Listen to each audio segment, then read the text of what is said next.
qué aforo tenía el tren. Nadie se pone de acuerdo. De León salieron, aquí no llegaron, a ver dónde están.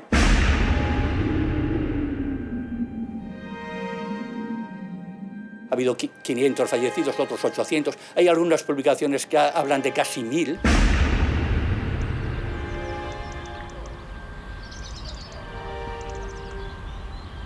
Entiendo perfectamente que habría miedo a la publicación de las fotografías.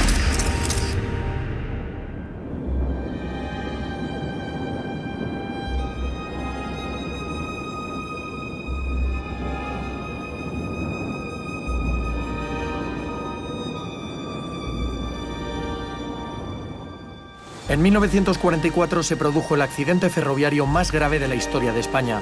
Ocurrió en las montañas de León. La dictadura franquista ocultó sus dimensiones y el tiempo ha borrado muchas de sus huellas. Pero aún queda quien cuenta el choque de 3 trenes, las explosiones, los vagones en llamas en un túnel, las incógnitas en torno a las decenas o los centenares de muertos y desaparecidos. Y hay también pruebas y documentos que nunca han aparecido en televisión, actas judiciales, informes internos de la Guardia Civil y fotografías del funeral. Hoy, 75 años después, reconstruimos la tragedia con nuevos testimonios de testigos, historiadores y supervivientes.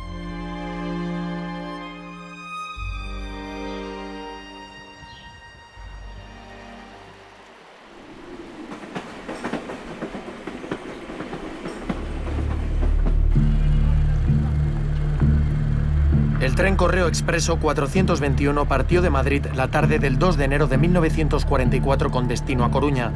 Lo componían 5 coches de pasajeros, un furgón y 2 coches de correo. En la provincia de Palencia subieron al convoy muchos viajeros procedentes de Barcelona, Logroño y Zaragoza y expediciones de marineros del País Vasco y Cantabria. El 3 de enero, pasadas las 7:30 de la mañana, el tren llegaba a León.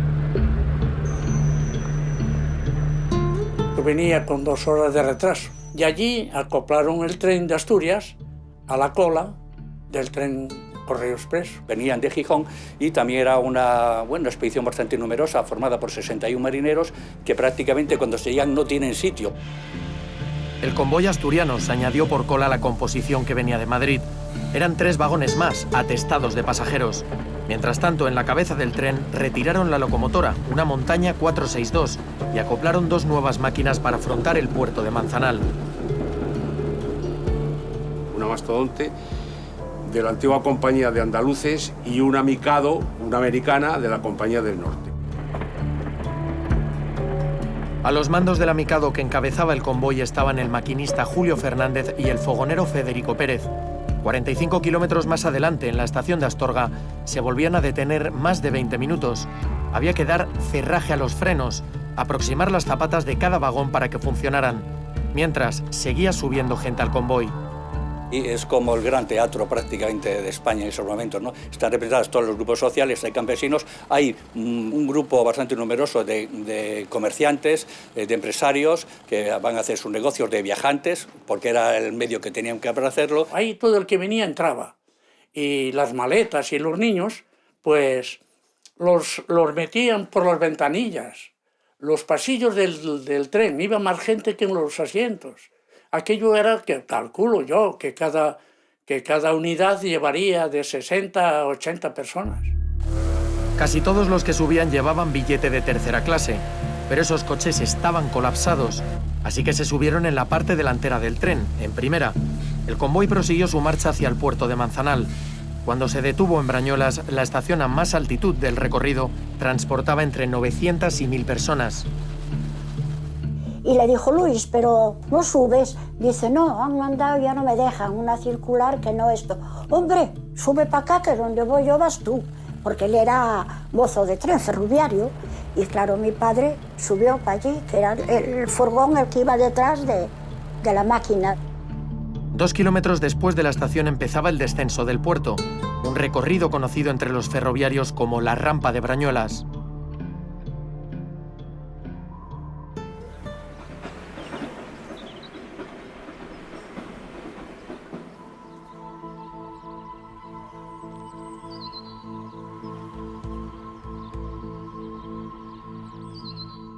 Era una rampa no dura, era una rampa mortal.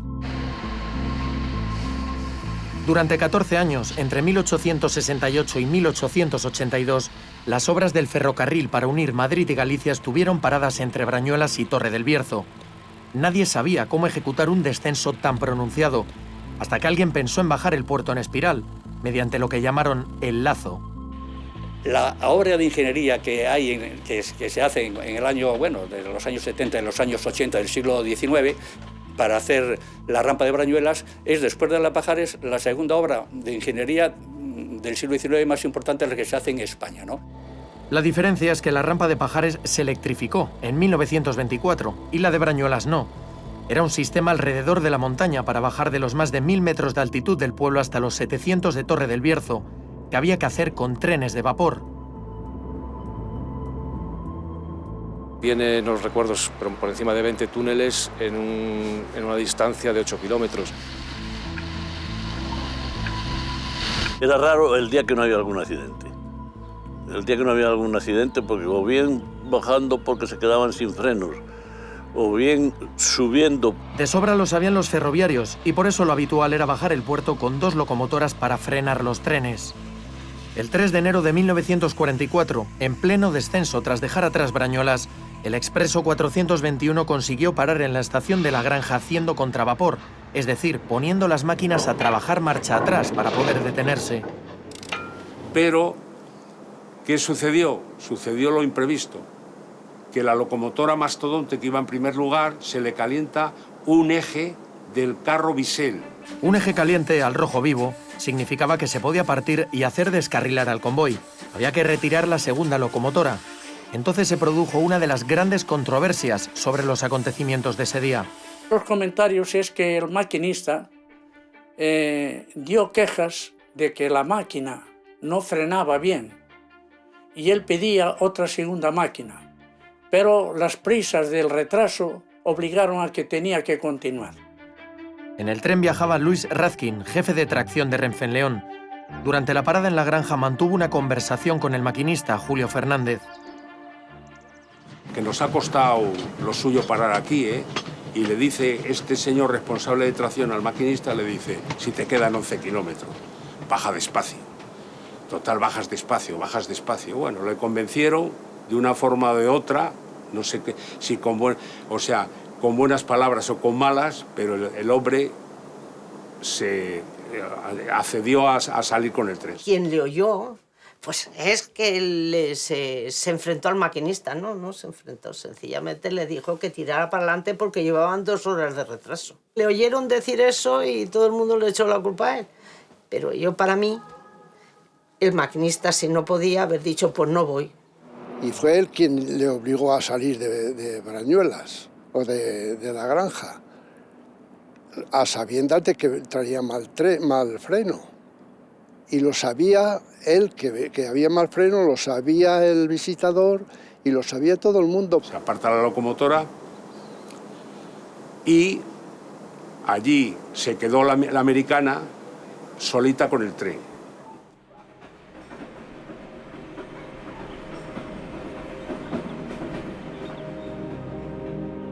El tren reanuda la marcha.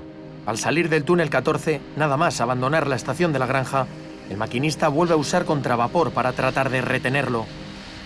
El maquinista Julio Fernández hace uso de todo lo que tiene a su alcance, de todos los medios que tiene a su alcance para frenar el tren. Para frenar el tren, por supuesto, es la contramarcha, el freno de vacío que existía en aquel momento. El jefe de tracción, Luis Razkin, advierte que el tren va más rápido de lo normal y trata de frenar los vagones. Los trenes tenían una garita, iba un mozo, y entre los dos le cogió y le dijo, venga, tú vete cerrando, que yo voy, tú vete por un lado, que yo voy por otro. Iban cerrando a mano, frenando. Él abriéndose paso como podía, accionando en cada vagón lo que se llama el freno de usillo, esa cosa que se hacía así y tal, pues ni por esas pueden frenar aquello. Estos agentes ferroviarios, que fueron 2, incluso algunos pasajeros, pues prácticamente decían que fuesen hacia atrás, que marcharan hacia atrás porque era eminente que la posibilidad de un accidente. Había un apeadero que era Álvarez, y en Álvarez no puede parar. Álvarez es la siguiente estación. Allí esperan el tren desde las 10 de la mañana. Es la 1:10 de la tarde. El jefe de circulación ve con asombro cómo el correo atraviesa la estación sin detenerse y llama a Torre del Bierzo para avisar. El expreso 421 va sin frenos. Venía mi madre, mis 3 hermanas y yo. Aquella velocidad asustaba. Y lo que más asustaba fue que el maquinista empezó a constante el silbato del tren como tocando alarma. Aquella velocidad, los bandazos que pegaban los vagones, la gente gritando, los niños llorando, muchos hombres que se querían tirar por las ventanillas, otros los sujetaban. Bueno, aquello fue una cosa de pánico. Tanto es que a otros se arrodillaban a rezar. Unos se abrazan entre ellos, unos se ponen mantas, otros se agarran a la ventanilla y unos salen al pasillo, otros se quedan y al final la suerte es tan dispar.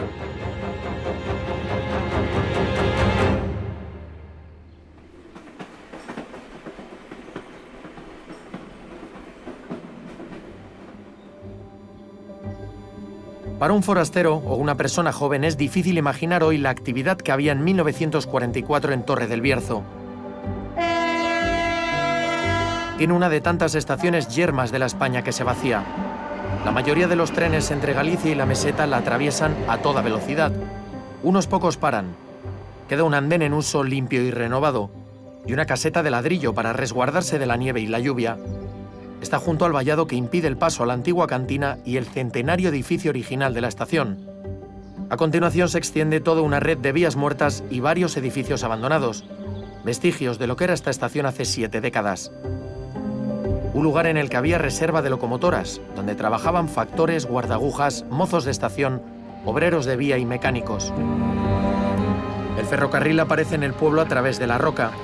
Antes también desaparecía por otro agujero en la montaña. Los trenes de vapor procedentes de Madrid y Palencia llegaban exhaustos, tras descender desde Brañuelas a través de 19 túneles. Los habitantes del pueblo los oían aproximarse montaña abajo. El 3 de enero de 1944 se dieron cuenta de que algo no marchaba bien. Dice, ostre, ahí baja una americana a contravapor. Cada máquina tiene sus peculiaridades. Eso, estornuda de una forma diferente. Mientras, en la estación de Torre, una locomotora de la serie 140 maniobra, con 2 vagones de carbón y una plataforma. A los mandos están el maquinista Gonzalo López y su fogonero Alfonso Álvarez. El jefe de estación les ordena que inicien la marcha rápidamente en dirección a Galicia para despejar la vía, tras recibir la llamada de alarma desde Álvarez. Venía por la correspondencia todos los días. Y esperábamos aquí, ahí mismo era, todos, estaba lleno de gente y todo eso. Y en un momento salió corriendo el jefe de estación y dijo, echate la pieza, es piedra a la vía. No le dio tiempo a decir otra cosa. En esto pasó el tren, aquello era una velocidad que, bueno, no vimos como un cohete. Recuerdo que estaba jugando pues, con otros niños debajo del puente del ferrocarril. Y cuando sentimos un ruido un estruendo muy grande, yo salí a carrera, como todo el pueblo, salimos con dirección a la estación. Vinimos por el Pan a Torre y cuando veníamos a la altura del túnel, pues oímos un ruido espantoso. Es la 1:20 de la tarde. El tren Correo Expreso de 436 toneladas alcanza por detrás al tren de maniobras en Peñacallada, en un túnel a la salida del pueblo que ya no existe, el túnel 20. La máquina de maniobras pierde parte de su composición dentro del túnel, pero no descarrila, sino que sale despedida por la boca norte. Detrás, 5 vagones del tren expreso quedan atrapados dentro de la montaña. El furgón, 2 coches de correos, un coche de primera y otro de primera Ibar. Yo marché contra una esquina del vagón y fue cuando me hice un corte largo en la ceja del ojo izquierdo. La gente gritaba. En aquel momento, en pocos instantes, todo se volvía humo, salir del túnel. Después, al poco rato, llamas. Algún viajero salía como una antorcha, pero se caía ya cerca del túnel muerto. Mi padre le pilló en los primeros vagones, entonces a él se cayó en el coche y una barra de hierro le atravesó una pierna. Entonces no se podía mover. Y gracias, el coche empezó a arder. Y gracias a que pasó uno que le conocía y le llamó inmediatamente y vinieron. Mientras, en vista del retraso acumulado desde León por el tren Correo Expreso, los responsables de circulación han admitido un tren de mercancías en dirección contraria, con 27 vagones y 747 toneladas de carbón, que debe cruzarse con el correo en Torre. Como el correo y el tren de maniobras ocupan la vía, la señal avanzada antes de entrar en el túnel 20 por el lado norte tendría que ordenar al mercancías que se detenga. Pero el choque ha destrozado las transmisiones de alambre de la señalización, así que indica vía libre. El Carbonero, tirado por una Santa Fe, la máquina de vapor más potente de Europa Occidental, avanza hacia el accidente. Un tren de casi 1000 toneladas llegó a obtenerse alrededor de los 4000 caballos, 3900 y pico caballos de potencia, que en una locomotora de vapor tiene tela. En ese momento, los pasajeros de los primeros vagones del correo están atrapados en el túnel 20 de 160 metros de longitud. Entonces yo allí ya vi un trozo de pierna con un zapato de una señora y muchas cosas de allí, y los gritos seguían sintiéndose. Por favor, auxilio, auxilio, auxilio. Pero entonces en esto que vienen mercancías de abajo. El maquinista y el fogonero han conseguido detener la máquina de maniobras 300 metros más adelante. A pie de vía, en una alta trinchera entre dos túneles, no pueden ver el tren que se aproxima. Hasta que los avisan por señales desde lo alto, el alto penacho de humo de la Santa Fe aparece de frente. Los maquinistas y fogoneros se apearon para hacerle señales a otro tren que venía, un carbonero, que así ese venía lanzado y venía con la máquina de aquella Santa Fe. Del otro lado de la mina, pues empezaron que choca, que va a chocar, que va a chocar, y exacto. El fogonero de la máquina de maniobras, Alfonso Álvarez, de 18 años, trepa por la trinchera. El maquinista Gonzalo López, de 60 años, hace señas desde la vía al carbonero para que se detenga. A bordo de la Santa Fe 5001, Victoriano Lecuona y el fogonero Manuel Fernández tratan de hacerlo. Pero con 27 vagones de carbón a sus espaldas es imposible. El tren arrolla brutalmente la máquina de maniobras y la empotra contra el túnel número 20. Entonces mi padre se bajó de la máquina y puso alto. Y entonces al chocar el tren con la máquina de mi padre se cayó un vagón y ese fue el que lo mató a él.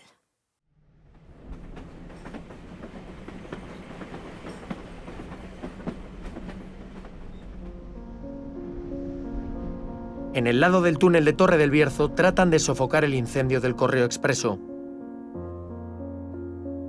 Ahí encima del túnel había una balsa de agua muy grande, ¿sabes?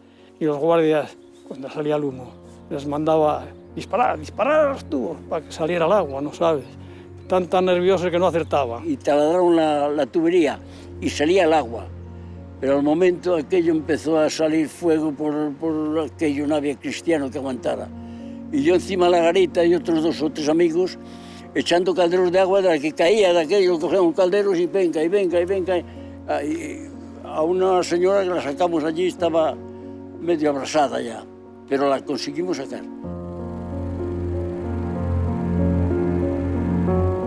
Los vagones de madera, pintados de barniz, con la caldera que llevaban de gas para dar luz a los vagones, y las máquinas de vapor con las llamas y todo aquello, era imposible.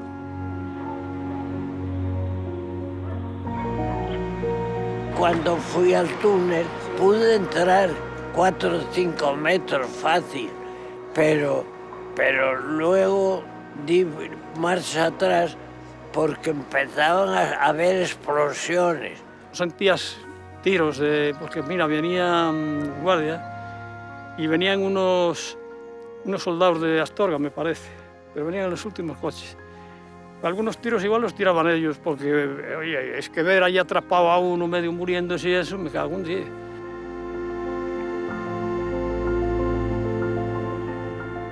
Que el militar que estaba encerrado, antes de verse calcinado por el fuego se pegaba un tiro si tenía el arma. Y las armas que llevaran los soldados o quien fuera también explotaban con el fuego.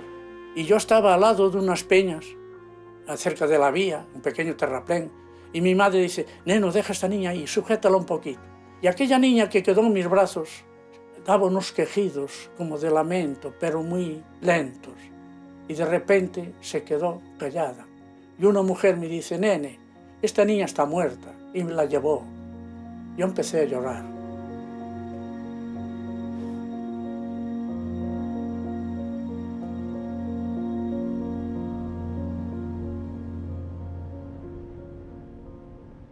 Empezaron a sacar muertos, los almacenaban en donde se podía, incluso por las orillas de la carretera Nacional 6, que pasaba en aquel entonces pasaba por el centro del pueblo, y aquello pues era dantesco.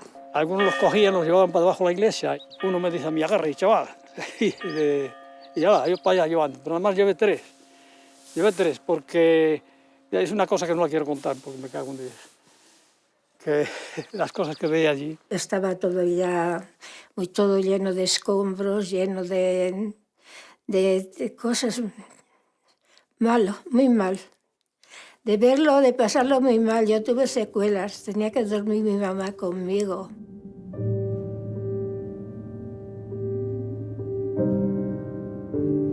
Hasta el atardecer, los únicos auxilios que tuvimos fue la Guardia Civil de Torre del Bierzo y los vecinos de Torre del Bierzo, que aquellos, desde luego, merecen la felicitación más grande. El fuego en el túnel número 20 duró 2 días. Fue, y donde se había quemado mi padre en lo que todo, sí creo que andaba la pobre mirando que todavía caliente debía estar aquello, todo lo que estaba abrasado, todo, para ver algo de ropa o algo de algo, para saber. No, nada. Si es que era detrás de la máquina, donde quedó en el túnel metido, donde lo peor, allí no quedó nada. Ahí a la entrada del túnel hicieron como una cosa que ahí echaron todas las cenizas, ¿sabes? Y todos los años venían de muchísimos pueblos el día de Todos los Santos, ¿sabes? Hay una cantidad de flores. El juzgado de instrucción de Ponferrada hizo un listado inicial con 74 heridos trasladados a León y Ponferrada y describió en una lista el aspecto físico de 55 víctimas mortales. Niña que viste como de unos 8 años, que viste camisa rosa con zapatos a juego, etcétera, tal, una cosa conmovedora que la gente que vivía entonces, bueno, que tenía uso de razón, lo recuerda vivamente.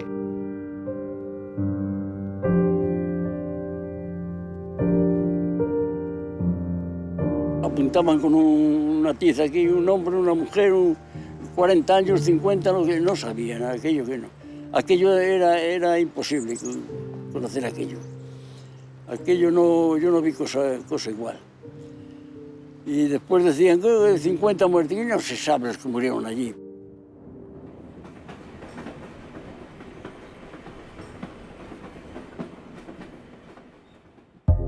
Al día siguiente, la noticia de portada de Proa, el diario de Falange Española en León, venía firmada desde el gran cuartel general del Führer. Destacaba la marcha de la Segunda Guerra Mundial en Ucrania. En la página 6 publicaba una crónica sobre un grave accidente ferroviario en Torre del Bierzo.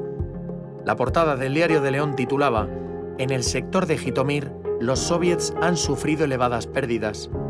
En la página 4 apareció una información que anunciaba «Mañana a las 10:30, funeral en San Marcelo por las víctimas del accidente ferroviario en Torre del Bierzo».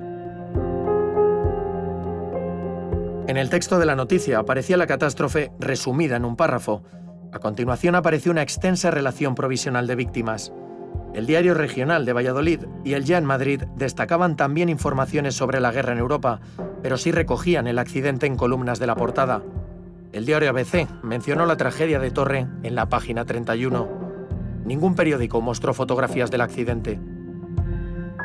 El régimen censuró cualquier tipo de noticia que demostrase que pues era mucho más frágil y mucho más ineficiente de lo que realmente era, ¿no? Hay que pensar que mueren 19 ferroviarios, 9 guardias civiles y la policía armada, se salvan algunos de los que iban, pero fallecen 9, y después, sobre todo, muere uno del Ejército del Aire, mueren 8 del Ejército de Tierra, y después 27 personas mueren que son de la Armada, ¿no? Al margen de los heridos. Y yo creo que eso también le tiene que preocupar a un gobierno de las características que había en esos momentos, el franquismo. Mi padre, hasta los 8 días, no se entera aquí del accidente en Asturias.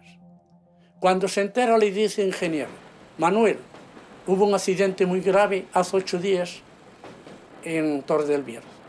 Creo que murieron la mayor parte de la gente. Ven que te acompaño hasta León y allí tendrán relación. Le acompañó y había una relación de los supervivientes. Entonces ya mi padre vio que estábamos vivos. Las únicas fotografías de la tragedia que han visto la luz fueron tomadas al día siguiente del choque, todavía en plenas labores de rescate. Las hizo Aladino Ardura, un trabajador de Torre que ayudó a trasladar a los heridos en su camión. Pues se puede apreciar tanto el amasijo de hierros de los trenes, incluso vagones ya que habían ardido, que estaban quemados, e incluso con una lupa se pueden llegar a apreciar personal tumbado en las vías, tapados, en este caso fallecidos en el accidente. Ninguna de esas fotos fueron publicadas hasta 40 años después. Habría que estar en la situación, en el momento o vivir en aquellos años de censura y régimen, ¿no? Al final entiendo perfectamente que habría miedo a la publicación de las fotografías. Por miedo, muchos de los ferroviarios supervivientes del accidente no querían hablar. Me acuerdo de una tía allí, que a lo mejor decía yo ahora, de ya estos años después, ya de que iba ya siendo un poco mayor, tú calla la boca. No querían que hablaras, no sé. El 4 de enero de 1944, poco antes de las 5 de la tarde, llegó a León un tren con 7 vagones procedentes de Torre del Bierzo. A bordo llevaba 47 féretros, 36 negros para los hombres, 11 blancos para las mujeres. Ante la presencia del gobernador civil, Antonio Martínez Catáneo, el vicario general de la diócesis, Fernando Álvarez, y las autoridades locales. El funeral fue tremendo, cómo desembarcan en los andenes de la estación de León a las víctimas. Muchos de los ataúdes iban miembros de muchos cuerpos, de vete a saber de cuántos. No del mismo muerto, sino de elementos distintos, dispares. El diario Proa recogió el entierro en una página completa. Al comienzo de la crónica decía: como siempre, la fantasía popular hizo ascender a proporciones inverosímiles, falsas de verdad, las pérdidas humanas. Los comercios de la ciudad cerraron y todo León, según decía el periódico, se sumó al cortejo fúnebre. Este reportaje muestra por primera vez en televisión esas escenas. Los ataúdes recorrieron el centro de la ciudad a hombros de soldados y de la Guardia Civil, en una marcha a 6 grados bajo cero, con niebla y los árboles llenos de escarcha. Toda alegría, hasta la del sol, parece que ha desaparecido ante el macabro espectáculo, decía el periódico. Tras el desfile, los restos fueron sepultados en el cementerio de Puente Castro. Muchas familias los trasladaron después a sus lugares de origen, pero aún hay lápidas que recuerdan el suceso. Al día siguiente, 5 de enero, se celebró por la mañana un funeral oficial en San Marcelo.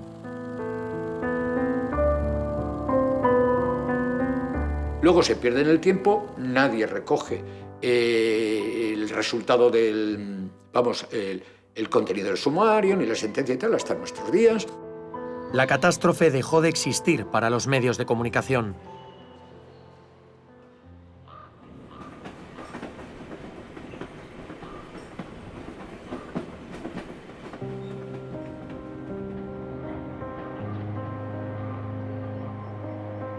El 5 de enero, 2 días después del accidente, responsables de Renfe establecen un acta de información contradictoria, un informe de 2 páginas que señala que no se puede precisar la causa del siniestro, aunque se infiere la posibilidad, dice, de un defecto accidental en el freno automático, y apuntan también al persistente temporal de hielo.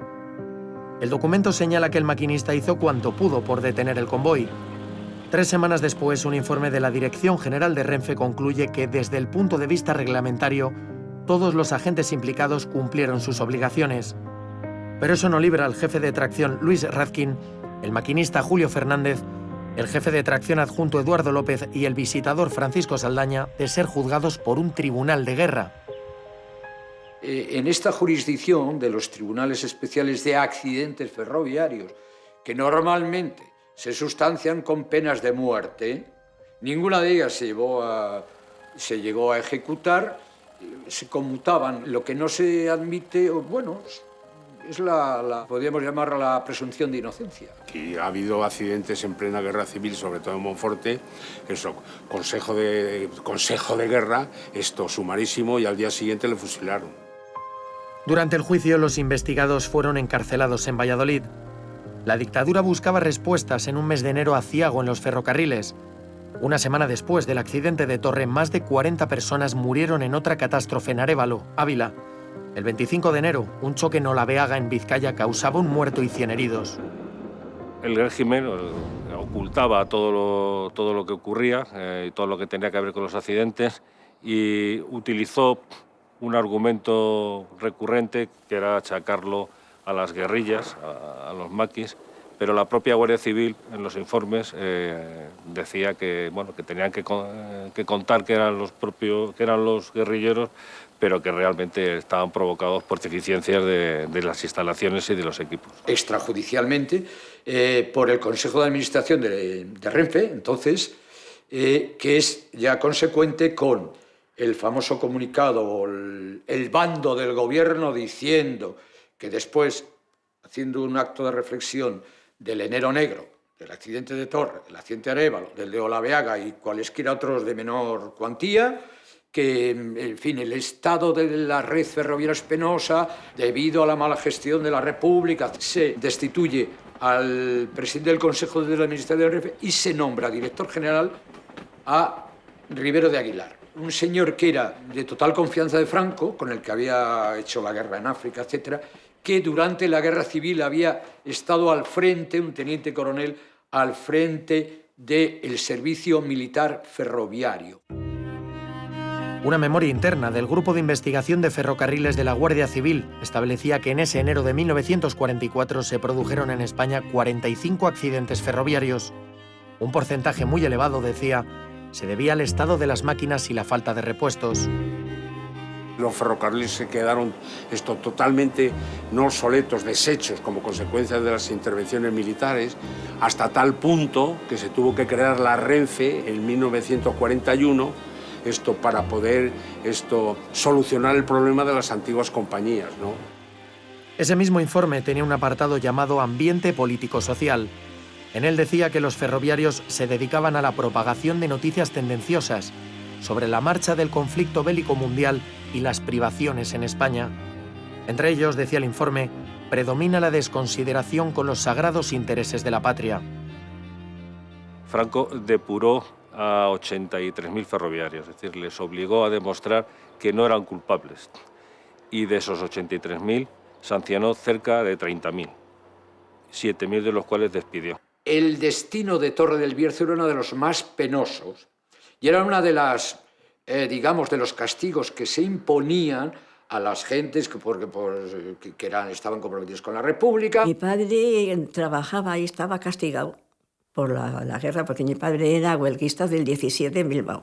Y por eso había muchos vascos allí en Torre del Bierzo. España estaba aislada y León ofreció una reserva energética estratégica para la dictadura. León, al final del siglo XIX, era la meca del ferrocarril para la Compañía del Norte. Pero es que aquí había surgido el carbón. Y era, dice, como decían los asturianos, tierra negra, carbón ye. Dice, había surgido el carbón y había que sacarlo. Y había que sacarlo el carbón por una línea, pues una línea con muchas dificultades. Manzanal, había ocasiones en que tenía que ir 2 locomotoras en cabeza y una en cola. La de cola no iba enganchada, iba siempre empujando, ¿no?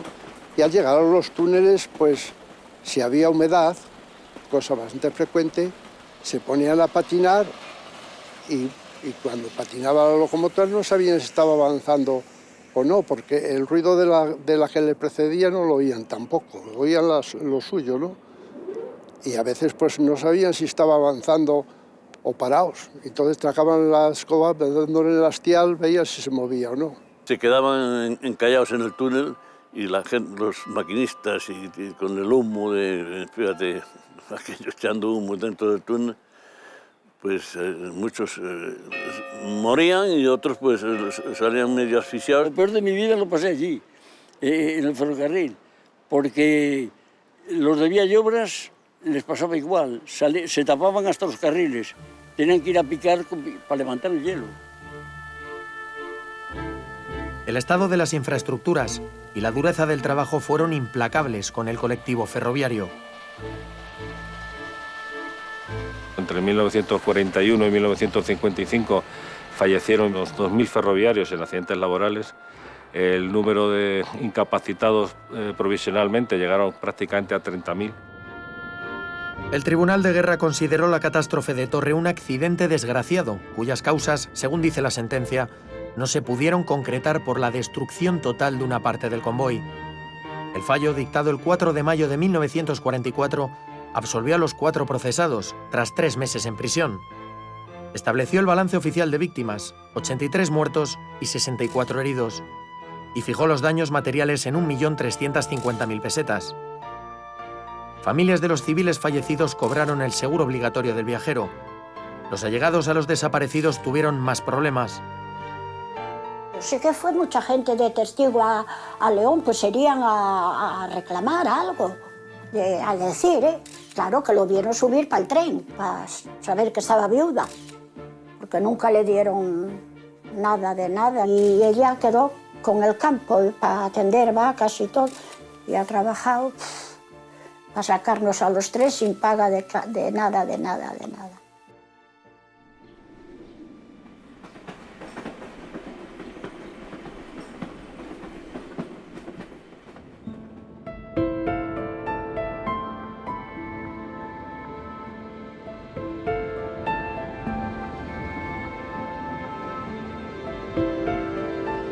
La censura y las incógnitas sobre el número real de pasajeros y desaparecidos envolvieron la catástrofe durante décadas. En 1971, el historiador inglés John Marshall recogió el accidente en el libro Guinness como el tercero más grave de la historia mundial del ferrocarril, con una horquilla entre 500 y 800 muertos, que en el peor de los casos lo haría el más mortífero, con mucha diferencia, pero no citaba fuente ni documentación alguna. No se basa en ningún dato ni fehaciente, ni real, ni comprobado. Con lo cual, el número de muertos ha sido una especie de, como si estuviéramos hablando de una ronda de apuestas, ¿no? Estudios más recientes rebajan sensiblemente esa cifra y la sitúan entre los 100 y los 200 muertos, sin apearlo del triste escalón de accidente más grave de la historia del ferrocarril en España. La cifra que manejo, yo creo que en base a un estudio documental, pues son exactamente 101 víctimas mortales. Después 116 heridos, de los cuales el 60% podemos considerarlo con cierta gravedad, y después un 40% que un rasguño, una contusión general en el cuerpo por un magullamiento, como se dice en la documentación, pero prácticamente esos serían los números. El túnel número 20 ya no existe. Los vertidos de una mina de carbón cercana añadían mucho peso a una infraestructura que los técnicos consideraron muy peligrosa ya desde su construcción. Su demolición concluyó en mayo de 1987.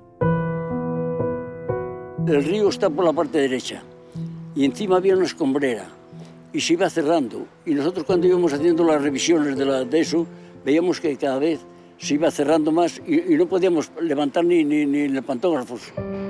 El sillar en el que aparece el número del túnel está a 80 kilómetros, en unos jardines junto a la estación de ferrocarril de León. El resto se dispersó cerca de Torre.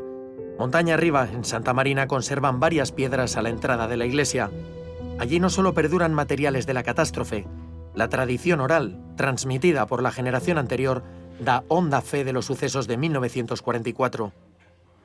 A las 10 de la mañana pasaba ya por Álvarez con mucha velocidad en víctimas de estrellarse. Es muy difícil que esta copla, que la memoria sobre el accidente, sobreviva a la generación de Rosa y Aurora.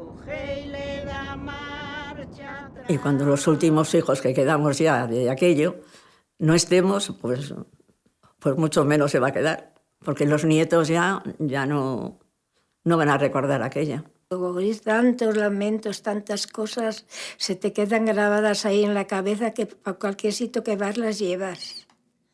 Sí, también si no se olvidaran las cosas no se podía vivir. Camino de la estación, el pueblo de Torre levantó en 1999 un pequeño monumento en homenaje a las víctimas y a los vecinos que acudieron a su rescate. Ahí, el día del accidente, todos los años amanece con flores frescas. El ayuntamiento acaba de inaugurar otro en el centro de la localidad para conmemorar el 75 aniversario de la catástrofe.